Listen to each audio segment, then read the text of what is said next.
And so when God looks at you, when you're in the yoke, God doesn't see you or your lack of performance or anything about your performance. He sees the perfect life of his one and only Son, whom he loves with an everlasting love. He loves you with the love that he loves Jesus. And it takes faith to believe that. But when you believe that by faith, not just intellectually, but it moves your heart, then when you blew it last week, it doesn't crush you. It doesn't keep you from coming to the Father and experiencing love and intimacy with him. It simply reminds you of your whole need for God in the first place. You're a sinner in need of grace. And when you live in that, the intimacy begins to grow. So let's read the invitation again in light of those things. You bring to Jesus the full weight of your sin.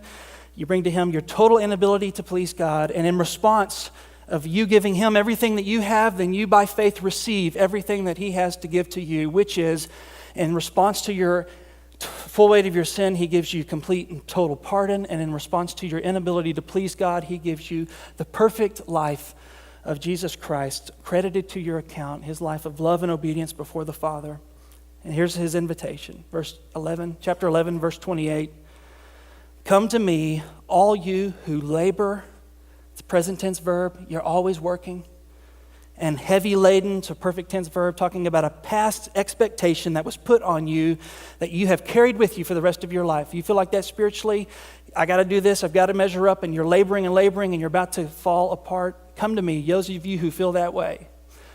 And some of you feel that way as Christians, and some of you feel that way because you've never given your life to Christ. You've been trying to save yourself. Jesus says, come to me, all you who labor and are heavy laden, and I will give you rest. Why are you wearing yourself out, trying to relate to God in that way?